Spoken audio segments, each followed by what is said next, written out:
Pois é, eu sei que muitos de vocês que nos acompanham aqui diariamente fazem parte dessa melhor idade. A gente tem aqui, sim, algumas pessoas que precisam ajustar uns ponteirinhos aqui, outros ali. É a melhor idade com ajustes, mas estamos juntos com Vida e Saúde. E antes de começar a mergulhar de cabeça no programa, eu trouxe aqui um pensamento de Ritter e ele disse o seguinte: Ritter não é Hitler não, tá?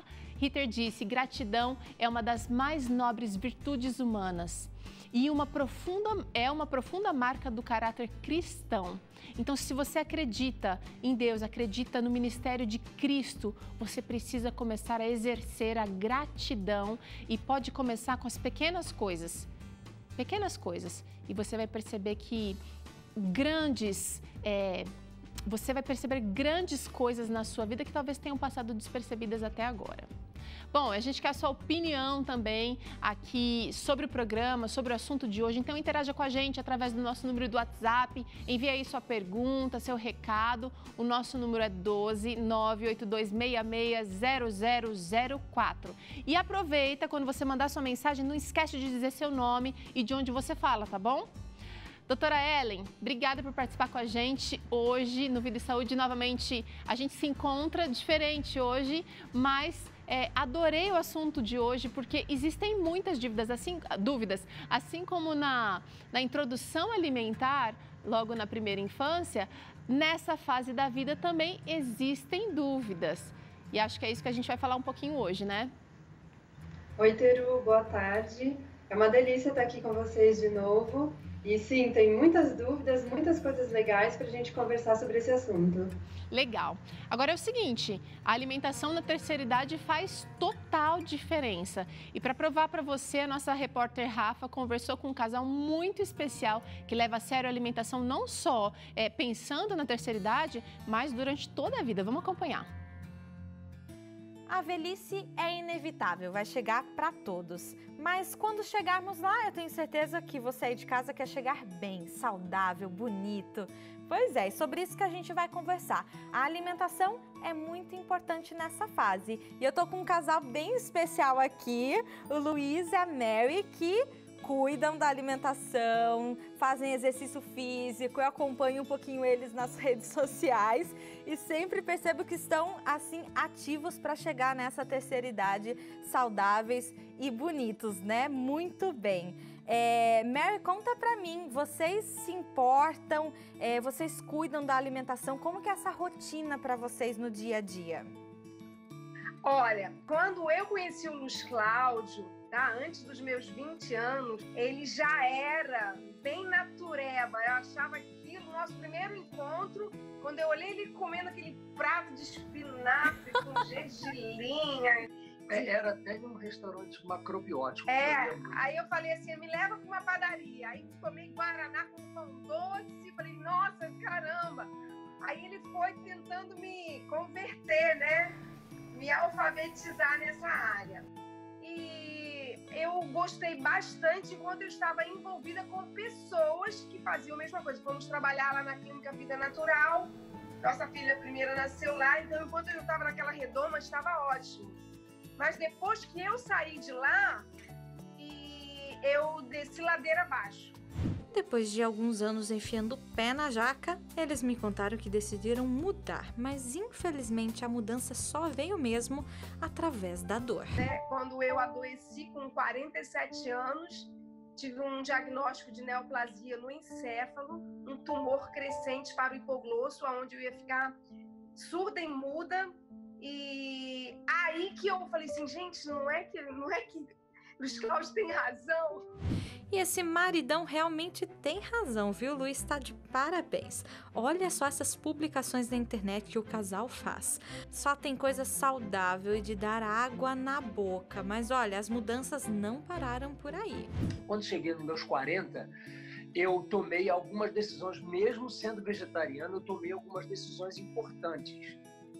Praticamente a gente chegou na metade da vida, então 40 anos eu precisei fazer uma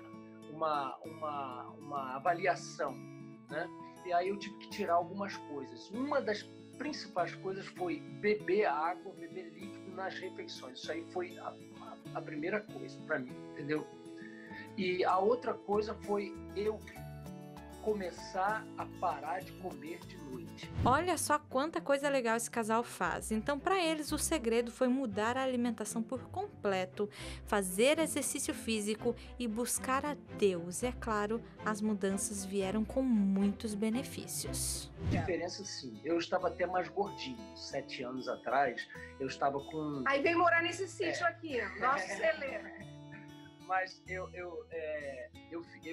perdi 15 quilos logo no início. Aí eu fiquei bem magro. Hoje, em vista do peso que eu tinha lá no passado, né, de 7 anos atrás, eu hoje estou com 7 quilos a menos. Então, eu acho que eu estou no ideal. Tá bom. Graças a Deus, eu cheguei, então, nesse equilíbrio. Porque eu acho que 15 quilos também estava demais. Mas agora, eu estou me sentindo muito mais forte, muito mais disposto. E eles ainda me contaram que também se sentem muito mais felizes e agradecidos a Deus por esse presente que nos dá diariamente. Realmente um exemplo a ser seguido. Que delícia ver esses dois juntinhos assim, trabalhando juntos, construindo juntos essa melhor fase já de um tempo atrás, já percebeu, né? Mas nunca é tarde para mudança, nunca é tarde para conquistar ou reconquistar a saúde. E eu quero saber da doutora Ellen, o que é que não pode faltar na alimentação do idoso, doutora? Oi, Teru. Bom, para começar, acho que não pode faltar sabor, né? A alimentação tem que ser nutritiva, mas ela também tem que ser gostosa, prazerosa, né? E também não pode faltar uma mesa bonita e cheia de pessoas com quem a gente gosta, né? Para dividir a refeição. Existem, a gente vai falar aqui, vai tratar aqui de alguns casos, né, diferentes. Tem o idoso vivendo a melhor idade que eu não gosto nem de chamar de idoso, porque tem uma conotação de que realmente está no final da vida. Quando a gente vê o Luiz Cláudio Amari ali, a gente não vê nada de fim de vida, tão em plena vitalidade, né? Mas tem também aquele idoso que está recebendo cuidado, já perdeu um pouco da autonomia e precisa, assim, focar nessa alimentação saudável também para que ganhe qualidade mesmo nessas condições. A gente preparou aqui, doutora, uma série de recomendações baseadas na cartilha do idoso que não podem faltar na terceira idade. Vamos conferir juntos? Olha, eu tenho aqui, eu vou mudar de posição para não ficar de costas para você. E aqui a primeira dica seria não pular refeições. Como assim? Criança que pula refeição, doutora? Teru, isso é muito importante, né? A gente sabe que muitos idosos, às vezes, podem não ter o apetite, pode ter uma certa redução, ou às vezes não tem alguém estimulando do lado e acaba acordando, come só, às vezes, uma bolachinha com chazinho de manhã, e depois, ao longo do dia, pula o almoço. Quando a família chega à noite, janta com todo mundo. Isso realmente não é o ideal, né? Assim como as crianças e os adultos, os idosos também precisam de regularidade nos horários e que as refeições sejam realmente completas, né? Alguns idosos até podem fazer alguns lanchinhos, porque tem muitos idosos que não conseguem fazer uma refeição com um prato cheio, grande, e que não atende às necessidades nutricionais deles só com 3 refeições ao dia. Então, nesse caso, é importante até acrescentar alguns lanchinhos no meio da manhã, no meio da tarde, para conseguir fracionar a refeição e, assim, ao longo do dia todo, compor a necessidade deles. Tá. A segunda dica tem muito a ver com o que você acabou dizendo aí, doutora, que às vezes a pessoa não tem aquela refeição completa numa refeição só. Mas é importante incluir alguns itens necessários para ganhar massa, para ganhar... para ter nutrição realmente, né? Uma bolacha muitas vezes não vai oferecer tudo o que ele precisa. Exatamente. Os idosos já têm, e não só o idoso, né? O adulto também. A gente já tem uma certa predileção pelo carboidrato. Então, é o pãozinho, a bolachinha, o bolo, e às vezes fica só nisso. Então, é muito importante nas refeições incluir as gorduras boas, as castanhas, abacate, chia, linhaça, as oleaginosas e também as proteínas, que são muito importantes e muitas vezes, porque o preparo da proteína demora um pouquinho mais, requer mais tempero, acaba sendo negligenciado pelo idoso e por quem cuida do idoso. Tá. E o que você me diz sobre a importância do consumo de fibras, de frutas, na verdade, e legumes e verduras durante essa fase da vida também? São essenciais. É um hábito que a gente já constrói de antes, né? Mas é muito importante reiniciar esse hábito se ele já não existia antes. Por quê? As frutas, verduras, os legumes, eles têm muitas vitaminas, sais minerais e também têm fibras. Eles conseguem ajudar o nosso sangue a não, o nosso açúcar não subir demais no sangue, nem as gorduras. As fibras, elas controlam isso e também ajudam no funcionamento do intestino, não deixa a gente ficar ressecado, constipado. São realmente muito importantes. Doutora, arroz e feijão, a recomendação da cartilha diz que tem que ser todos os dias. O que tem de tão especial nessa combinação? Olha, arroz com feijão é uma combinação muito boa, muito brasileira, inclusive, e consegue combinar uma quantidade e qualidade de aminoácidos, que são partes pequenas das proteínas, que vão ajudar a construir nossos músculos, nossas células. E não precisa ser necessariamente só o feijão. O ideal é que possa variar. A gente tem feijão carioca, feijão preto, feijão branco e outros grãos. Grão de bico, lentilha, ervilha, soja. Então, não precisa comer todos e nem deve no mesmo dia, na mesma refeição. Mas variar entre 3 desses ao longo da semana e pode combinar com arroz ou até com alguma outra fonte de carboidrato. Batata, inhame, macarrão. Fazer essa combinação. O que não pode é deixar faltar um desses dois itens, um desses dois grupos que estão representados pelo arroz e feijão, né? Agora, exatamente. Diminuir o consumo de gorduras, parece até a gente está falando uma coisa e está contradizendo aqui. Fonte de gordura boa está aqui e diminuir o consumo de gordura nociva, estou imaginando. Exatamente, depende muito do tipo de gordura. A gordura, ela é necessária para o corpo, constrói principalmente os neurônios também, então ela é importante.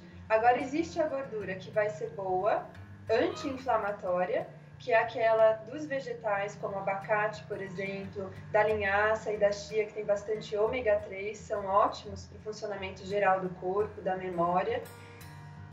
Então, essas são as boas, que não devem faltar. Então, também nas castanhas, né? Castanha de caju, castanha do Pará, amêndoas. Por um outro lado, existem outros tipos de gordura, que são as gorduras inflamatórias, que elas vêm em tudo aquilo que vem crocante ou muito macio, empacotado do supermercado. Então, bolacha recheada, chocolate... até a própria bolacha água e sal, que são crocantes, elas também têm gordura. Tudo que vem crocante ou macio demais do supermercado tem gordura nociva. E também os alimentos de origem animal, eles também têm mais gordura e é uma gordura de caráter inflamatório. Então, existem muitos tipos de gordura e a gente deve incluir na nossa alimentação aquelas que são mais benéficas, que vão ajudar a compor as nossas células e o nosso corpo a funcionar bem. Entendi. E é bom a gente fazer uma análise assim bem honesta, viu, gente? Porque às vezes você fala assim, mas eu não consumo, eu não faço fritura em casa, tal. Mas no sorvete de massa, por exemplo, tem muita gordura. Nas bolachas, nos biscoitos recheados, muita gordura. Então, se de repente analisar todo o hábito alimentar. Agora, olha, diminuir também o consumo de doces e bebidas industrializadas. Vale para suco também aqui, né, doutora? Sim. O ideal na questão de sucos é consumir a fruta, né? Por exemplo, na laranja, quando a gente consome a fruta com um pouquinho do bagaço, a gente já está incluindo fibras. Quando a gente faz só o suco da laranja, não é tão ideal, porque não tem tanta fibra, mas ele ainda é natural, tem as vitaminas ali fresquinhas. Quando a gente opta pelo suco de caixinha, ou mesmo os refrigerantes, aí eles têm muito açúcar, e concentrados, sem o bagaço, sem as fibras. Então, isso acaba predispondo ao risco de diabetes, de obesidade e de doenças inflamatórias também. E os doces, em geral, são muito saborosos, né? Para todos e também para os idosos. Mas a gente tem muitas versões, que eu já vi receita aqui, das versões mais saudáveis dos açúcares. Então, por exemplo, usar tâmara, uva passa, ameixa, aproveitar o açúcar natural da fruta, incluindo nas preparações. Tá. Uma outra dica, uma outra recomendação da cartilha do idoso, que eu acho que todo mundo concorda, é a diminuição da quantidade de sal na comida. A gente tem essa recomendação, mas que nem sempre a gente consegue alcançar, porque o sal, assim como o açúcar, assim como a gordura, dão sabor ao alimento, conservam também por muito mais tempo. Fala pra gente da importância dessa diminuição, doutora. Exatamente. Com o envelhecimento, as nossas artérias vão ficando mais rígidas e isso aumenta o risco de hipertensão arterial, quando a pressão começa a ficar mais alta do que deveria. E isso, por consequência, aumenta o risco de doenças do coração, dos rins e até doenças degenerativas, como a demência. Então, a gente precisa controlar a quantidade de sal, principalmente para os hipertensos, mas também para aqueles que não têm a pressão elevada ainda. E a gente vai falar um pouquinho depois como a gente pode substituir para a comida não perder o sabor, mesmo que tenha menos sal. Tá. Juntamente com a diminuição do açúcar, da gordura, com a ingesta de verduras, a gente também precisa aumentar a ingesta de água, porque parece que o idoso ele perde um pouquinho aquela capacidade de sentir sede. E quando sente sede, na verdade, já está precisando de água lá atrás. Aqui está dizendo mínimo de 2 litros de água por dia, isso varia muito de acordo com o tamanho, né? Exatamente. A quantidade de água, na teoria, é de 30 ml por quilo por dia, só que isso pode variar. Então, as exceções, quem tem doenças que causam inchaço, como doenças nos rins, doenças no coração, que causam inchaço nos pés, nas pernas, ou pessoas que estão em tratamento com diálise, elas têm que fazer a conta certinha junto com o médico ou nutricionista que acompanha, para elas não ficarem nem desidratadas e nem com sobrecarga, favorecendo o inchaço. Tá. E também a gente deve cuidar com o clima. Se é uma cidade mais quente, com um clima mais seco, como nessa época do ano, a gente deve aumentar um pouquinho a quantidade de água. E também quando a gente faz atividade física. Para essas pessoas que não têm doença de rim e coração, um bom parâmetro é a cor da urina. Quando ela está transparente, que a gente está em equilíbrio. Se ela está muito concentrada, amarela, alaranjada, é sinal que está faltando um pouquinho de água. Tá, é legal observar por aí. Seguinte, alguém mandou aqui uma interação falando justamente sobre isso. A Gisele disse que a mãe dela tem 80 anos e não consegue fazer a mãe beber água. Ela está falando lá de Santo André. E aí, doutora, como é que faz?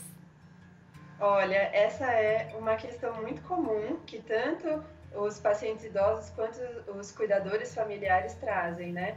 Realmente, o idoso, ele pode ter algumas alterações no próprio paladar, ter um pouco de gosto amargo na boca, e a água sozinha não é tão atrativa.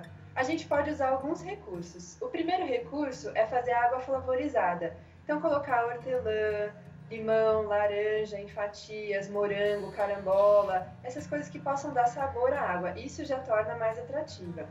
Uma outra dica é a gente dividir a água, fracionar ao longo do dia. Então, por exemplo, as pessoas que usam remédios, cada remédio, cada comprimido, você pode tomar com meio ou 1 copo de água. Não precisa ser só um pouquinho. Então, se a pessoa, por exemplo, toma 5 remédios por dia, com cada remédio já vai ser 1 copo de água. Ajuda o comprimido a descer mais fácil e já hidrata. Com certeza, eu gostei da dica. Doutora, a gente tem aqui uma última, não é a última, desse resumão aqui, 30 minutos de atividade física por dia. Fala um pouquinho disso pra gente, por favor. Olha, a atividade física, ela é muito importante e ela consegue fazer com que o corpo aproveite melhor os nutrientes que são ingeridos na alimentação. E por isso que ela entra como um aliado da boa alimentação. A atividade física para o idoso, ela deve ser dividida entre 3 tipos de exercício. Os exercícios de flexibilidade, alongamento, pilates, e também os exercícios aeróbicos, que é a caminhada, a natação, e hidroginástica, e os exercícios de força, que é musculação, o próprio pilates, sempre que possível acompanhados. Joia. A atividade física, ela aumenta o apetite, aumenta também a predileção pelos alimentos bons e nutritivos. Então, ela ajuda tanto a aumentar o apetite e ajuda a absorver melhor o cálcio para os ossos, as proteínas para o músculo. Também ajuda a diminuir o açúcar no sangue, ajudando na prevenção e no controle do diabetes. Tem que fazer, gente, nem que seja um pouquinho só. Doutora, a gente preparou uma mesa lindona aqui, mas eu queria que você desse uma dica só, porque nós já falamos bastante dessas recomendações sobre, por exemplo, investir em alimentos com mais fibras. Uma dica sobre cada item aqui que a gente vai mencionar. Tá. Eu vi aí na mesa a aveia. A aveia ela é um grande aliado porque ela é riquíssima em fibras e também em proteínas. Então, por exemplo, um idoso que comeria ali uma saladinha de frutas, a fruta ela tem bastante carboidrato e um pouco de fibras. Se a gente incrementa com a aveia, você já ganha mais fibras e proteína na mesma refeição. Tá. Então, eu gosto de recomendar a aveia junto com as frutas, pode ser na salada também e na forma de mingau. Ok, boa. Ama aveia e vai com tudo. Suplementação, quais são as vitaminas, quais são os itens indispensáveis aí para o idoso repor? Bom, o idoso, ele pode ter algumas alterações, como a redução da acidez do estômago, do suco gástrico e também interação com alguns medicamentos que podem dificultar a absorção de algumas vitaminas e sais minerais. Então, é importante ter o acompanhamento, fazer a dosagem por exames de sangue e muitas vezes é necessário fazer a suplementação.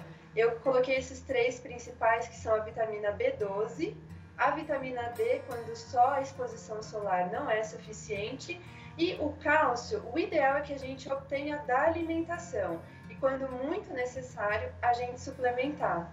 Você sabe fontes alimentares de cálcio? Cálcio, verduras verde escura, gergelim. Exatamente, verduras verde escuras, gergelim, principalmente o gergelim com casca. E a gente tem também a couve-flor, o brócolis, a chia, a linhaça, eles também têm bastante cálcio. Legal, legal. Doutora, sobre a questão das gorduras boas, que dica você dá para a gente incluir na alimentação do idoso?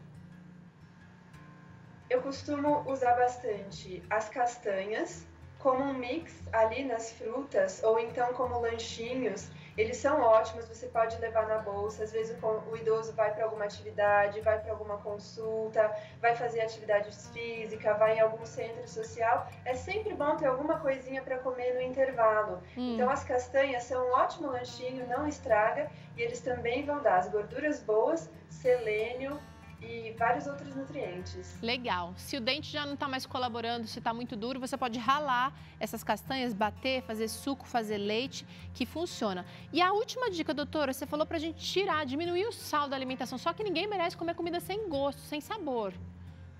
Exatamente. Muitas vezes a gente vê o idoso exagerando no sal e a gente não entende por quê. É importante a gente comentar que com o passar da idade, a nossa sensibilidade ao sal, açúcar e outros temperos vai diminuindo, as coisas começam a ficar mais sem gosto. Então isso muitas vezes é o que leva o idoso a exagerar no sal. Se a gente substitui o sabor com outros temperos, você consegue ter prazer na comida sem exagerar no sal. Uma dica muito boa é o limão, por exemplo, para saladas. O sal de ervas, em que a gente usa ervas finas, orégano, ervas provençais para temperar o restante do alimento. E os temperos frescos, como alho, cebola, páprica, cebolinha, coentro para quem gosta, cheiro verde, manjericão. Então, usar e abusar desses temperos, porque além de dar sabor, eles têm muitas propriedades e ajudam no controle da pressão arterial, atividade anti-inflamatória. E dão uma certa variedade na alimentação. A alimentação do idoso, assim como de qualquer outra idade, ela pode ter a tendência de ser monótona. E quando a gente tem sempre os mesmos alimentos, a gente vai perdendo o prazer na comida e também a gente não tem uma variedade de nutrientes. Então é importante tornar atrativo um prato bonito, cheiroso, bem temperativo. Falou tudo, doutora Ellen, muito obrigada, geriatra aqui do Vida e Saúde hoje. A gente pode continuar nossa conversa depois aí pelas redes sociais, muitas interações por aqui, mas a gente precisa encerrar essa parte do programa. Quero agradecer a participação da doutora Ellen. Obrigada. A gente faz um rápido intervalo na volta. Vamos mandar o sedentarismo embora. Mesmo você que está vivendo a terceira idade, vai ter Acerte o Passo e tem essa receita deliciosa de salada vietnamita aqui, ainda hoje no Vida e Saúde.